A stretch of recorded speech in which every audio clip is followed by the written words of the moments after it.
इस स्टोरी की डिमांड हमारे सब्सक्राइबर तेजस, उमेश, ऋतिक, विशाल, मुनीष, कंचन, गौरव, टाइटन गेमिंग और नेलकोलिक आर्टिस्ट ने की थी। तो चलिए इस स्टोरी पर चलते हैं। मयोंग, जिसे भारत में काले जादू की राजधानी माना जाता है, ये शहर ब्रह्मपुत्र नदी के पास बसे राज्य असम में स्थित है, जो पूरे विश्व में काले जादू के लिए मशहूर है। यहाँ हर दूसरे घर में न जाने कितनी पीढ़ियों से काली विद्या सीखने और इस्तेमाल करने की प्रथा चली आ रही है। मयोंग का नाम महाभारत के घटोत्कच प्रसंग में भी इसका जिक्र है और इसी विद्या की सबसे घातक विद्या है कालिया मसान। अगर एक बार ये किसी व्यक्ति के ऊपर कर दिया जाए तो 40 दिन के अंदर उसकी मृत्यु निश्चित है। ये कहानी है मयोंग की ही रहने वाली एक लड़की शायंती की, जिसने अपने माँ के मना करने के बाद भी इस कालिया मसान विद्या का इस्तेमाल किया। आखिर शायंती क्या करना चाहती थी कालिया मशान की विद्या से, ये सब जानने के लिए देखिए इस काली विद्या की पूरी सच्चाई। एपिसोड की शुरुआत होती है और हम कोलकाता की एक फैमिली को देखते हैं, जहां सभी घर वाले देवजीत के लिए कुछ फोटोज में से शादी के लिए लड़की ढूंढ रहे थे। पर तभी अचानक से मौसम बदल जाता है और परिणीता के हाथ से वो फोटो उड़कर दूर चला जाता है और तभी एक फोटो उड़कर देवजीत के पास आ जाता है और उस लड़की की फोटो देखकर देव मोहित सा हो जाता है, खोसा जाता है और वो कहता है कि भाभी, माँ मैं इसी लड़की से शादी करना चाहता हूँ। और उसकी भाभी परिणीता कहती है कि देवर जी, ये लड़की ना तो ज्यादा पढ़ी लिखी है और ना ही ये हमारी स्टेटस की है। तू ये देख, इस लड़की का नाम है अपर्णा, इसके पिता डिस्ट्रिक्ट जज हैं। हम इसी लड़की को देखने चल रहे हैं। पर देवू को तो वही लड़की पसंद आई थी। खैर, सभी घर वाले जब अपर्णा को देखने जाते हैं तो वो काफी सुंदर थी, पढ़ी लिखी हुई थी और हर काम में भी अव्वल थी। यह सभी घर वालों को अपर्णा काफी पसंद आती है। पर तभी उसका बिहेवियर अचानक से बदल जाता है। उस पर काला जादू किया जा रहा था और वो कहती है, मुझसे शादी करने आया है तू, तुम सब मारे जाओगे, मैं तुझे खा जाऊंगी, किसी को जिंदा नहीं छोड़ूंगी। जिसे देखकर सभी लोग काफी परेशान हो जाते हैं कि आखिर अपर्णा को क्या हो गया, और वो जमीन पर गिर जाती है। उसके मुंह से झाग निकलने लगता है और उसकी मौत हो जाती है। जिसके कुछ समय बाद देवजीत की शादी उसी फोटो वाली लड़की शायंती के साथ हो जाती है। पर अब जो भी उस परिवार के साथ घटने वाला था वो शायद उसकी कल्पना भी नहीं कर सकते थे। वहीं जब शायंती देवू को चाय देती है तो देवू काफी रोमांटिक हो जाता है। पर जैसे ही वो उस चाय को पीता है तो चाय काफी मीठी थी। जहां वो अपनी भाभी को आवाज लगाता है और कहता है कि भाभी, आपको पता है ना कि मुझसे मीठी चाय नहीं पी जाती, फिर क्यों आपने? पर परिणीता कहती है कि देवर जी, चाय मैंने नहीं, शायंती ने बनाई थी और पहले ही दिन मुझे उसे टोकना ठीक नहीं लगा, उसे शायद पता नहीं होगा। जहाँ देव कहता है, सॉरी शायंती, तुमने भाभी से चाय बनाना सीख लो। पर शायंती को ये काफी बुरा लगता है कि जब देखो जब देव उसी भाभी की बड़ाई करता रहता है, मेरी नहीं। और तभी शायंती को अपनी माँ का फोन आता है और वो सीधा अपनी माँ के पास मयंक पहुंच जाती है, जहाँ उसकी माँ की आखिरी सांसें चल रही थी। जहाँ वो कहती हैं कि बेटी, ये शादी हमने काले जादू की मदद से करवाई है और उस लड़की की जान भी ले ली। काली विद्या के गलत इस्तेमाल की वजह से ही मेरी ये हालत हुई है। पर तू कभी भी इसका इस्तेमाल मत करना, वचन दे मुझे। ये काली विद्या अगर बहुत कुछ देती है ना तो बहुत कुछ छीन भी लेती है। और ये कहकर उसकी मौत हो जाती है। वहीं अब शादी के काफी दिन बीत चुके थे, जहां परिणीता शायंती को हर छोटी बड़ी चीज समझाने की कोशिश करती थी कि किस काम को कैसे करना है, किसे क्या पसंद है, सब कुछ। पर शायंती को ये सब भाभी का टोकना लग रहा था और वो मन ही मन भाभी के लिए द्वेष पालती जा रही थी।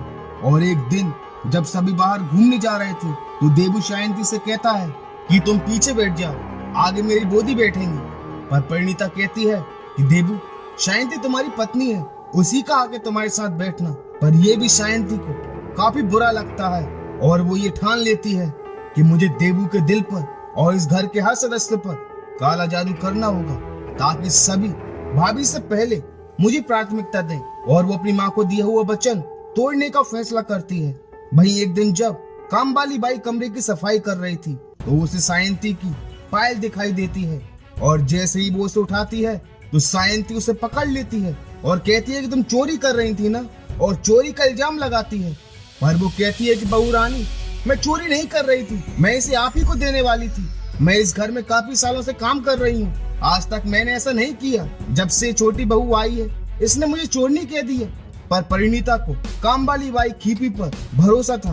वहीं एक रात सायंती चुपके से अपनी काली विद्या का सामान लेकर एक दूसरे कमरे में चली जाती है और अपने यंत्रों को निकालकर अपनी तंत्र विद्या की साधना करने लगती है, जिसमें से एक अदृश्य शक्ति का जन्म होता है। और वो शक्ति काम वाली बाई के कमरे में जाकर उसे परेशान करने लगती है। और जब वो बाहर जाती है तो वो शक्ति उसे नीचे धक्का दे देती है, जिससे वो काफी घायल हो जाती है। वहीं एक दिन सायंती उसके घर जाकर कहती है, देख लिया ना, मुझसे टकराने का अंजाम कितना दर्दनाक होता है। अब तू एक काम कर, अगर अपनी जान बचाना चाहती है तो दोबारा मेरे घर पर नहीं लौटना। तू इस शहर को छोड़कर चली जा, वरना पछताना पड़ेगा। जिसे सुनकर कीपी काफी डर जाती है। वहीं सायंती अपनी काली विद्या के दम पर धीरे धीरे सभी घर वालों के बीच अपनी जगह बनाने लगी और सभी परिणीता से ज्यादा सायंती को पसंद करने लगे। और एक दिन जब माजी नहाने के लिए जा रही थी तभी उनका पैर फिसल जाता है। उनकी कमर में काफी चोट आती है। जब परिणीता माजी को हॉस्पिटल ले जाने की बात करती है, पर सायंती कहती है कि माँ मेरे बना हुए लेप से पूरी तरह से ठीक हो जाएंगी। और वो सभी के सामने अपनी विद्या का इस्तेमाल करती है, क्योंकि उसने सबसे कहा था कि इस पूजा के इस्तेमाल से हम किसी भी मरीज का इलाज करते थे। हमारे मयोंग में इससे मरीज का दर्द पूरी तरह से ठीक हो जाता है। और सभी को ये सही भी लगा। और जब सायंती उस लेप को माजी को लगाती है तो उनकी कमर का दर्द पूरी तरह से गायब हो जाता है, जिसे देखकर सभी काफी खुश हो जाते हैं। जब परिणीता कहती है कि मैंने तुम्हें गलत समझा, ये लो प्रसाद, पर सायंती उस प्रसाद को ले जाकर बाहर फेंक देती है। पर उसके अंदर की काली शक्ति की वजह से उसकी हथेली जल गई थी। वहीं जब परिणीता बाहर कपड़े उठाने जाती है तो उसकी नजर उसी प्रसाद पर पड़ती है, जहाँ वो सोचती है कि मैंने तो ये प्रसाद सायंती को दिया था, फिर उसने ये फेंक क्यों दिया। और उसे सायंती के लिए कुछ गड़बड़ नजर आती है। और एक रात जब सायंती फिर से अपनी साधना करने जाती है तो परिणीता उसका पीछा करती है। और जब वो कमरे में झांक कर देखती है तो उसे यकीन नहीं होता कि सायंती इस घर में काला जादू कर रही है। और तभी वो गेट खोल देती है और कहती है कि तुम ये क्या कर रही हो, तुम काले जादू का इस्तेमाल क्यों कर रही हो। तुमने ही अपने काले जादू के दम पर माजी को गिराया था ना, और उन्हें ठीक भी कर दिया। जब मुसीबत तुम पैदा करोगी तो उसका हल भी तो तुम्हारे पास ही होगा ना।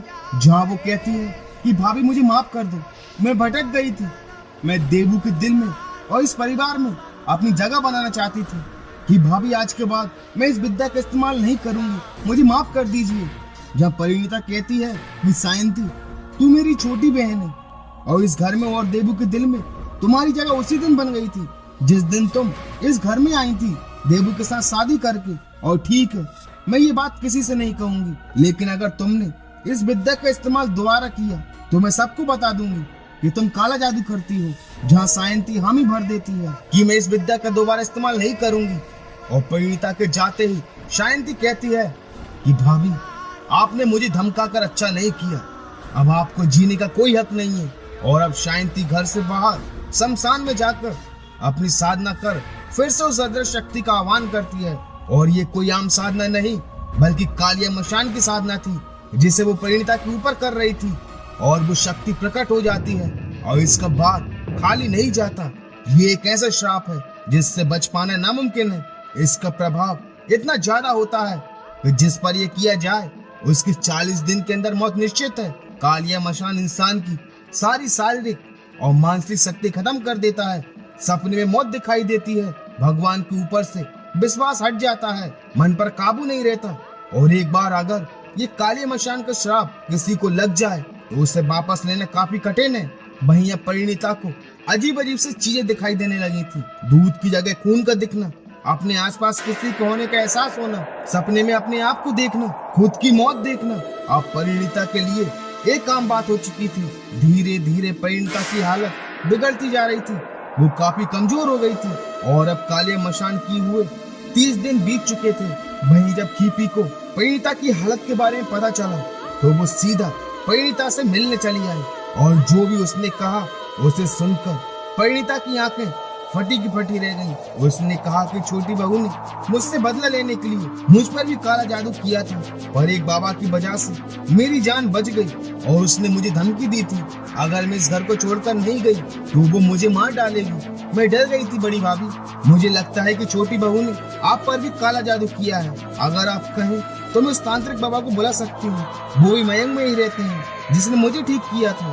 और जब वो तांत्रिक उस घर में आता है तो उसे ये आभास हो जाता है कि इस घर में काला जादू किया गया है। जहाँ वो तांत्रिक पूछता है कि बेटी कभी तुमने खुद को मरते हुए देखा है, जहाँ वो कहती है कि हर रोज। और ये सुनते ही वो तांत्रिक समझ जाता है और वो कहता है कि इस पर काला जादू किया गया है। कोई साधारण सा काला जादू नहीं, बल्कि कालिया मसान किया गया है। पर अब काफी देर हो चुकी है, मैं कुछ नहीं कर सकता। पर किसी को विश्वास नहीं होता कि परिणीता पर किसने कालिया मसान किया होगा। उनकी तो किसी से कोई दुश्मनी भी नहीं है। जब सभी कहते हैं कि गुरुजी आप कुछ भी कर परिणीता को बचा लीजिए, जहाँ वो तांत्रिक कहता है कि इस कालिया मसान को वही रोक सकता है जिसने भी ये किया है। और मुझे आभास हो रहा है कि वो इसी घर के किसी सदस्य ने किया है, जिसे सुनकर सभी चौंक जाते हैं। जहाँ वो तांत्रिक कहता है कि अब माँ ही हमें उस जगह तक ले जाएंगी जहाँ से ये काला जादू किया गया है। वहीं हमें वो यंत्र भी मिलेगा, जिसे सुनकर शांति डर जाती है और तुरंत उस कमरे में जाकर अपनी पूजा की सामग्री और वो यंत्र छुपाने की कोशिश करती है। और वो तांत्रिक उस कमरे तक पहुंच जाता है और सभी सायंती को रंगे हाथों पकड़ लेते हैं। और उस तांत्रिक को वो यंत्र भी मिल जाता है जिससे कालिया मसान किया गया था। जहाँ देवजीत सायंती पर काफी भड़क जाता है और कहता है कि तुम्हारी क्या दुश्मनी थी भाभी से, तुमने उनके साथ ऐसा क्यों किया, अब तुम्हें इस घर में रहने का कोई हक नहीं है। और देवजीत सायंती को घर से निकालने वाला ही था कि तभी परिणीता आकर कहती है कि मैं जानती हूँ कि सायंती काला जादू करती है, पर मैंने आपसे ये बात छुपाई। मैं नहीं चाहती थी कि हमारा घर टूटे, इसे माफ कर दो। और सायंती को अपनी गलती का एहसास होता है। जहाँ वो तांत्रिक कहता है कि बेटी तुम ये अनर्थ होने से रोक सकती हो, इस श्राप को वापस ले लो।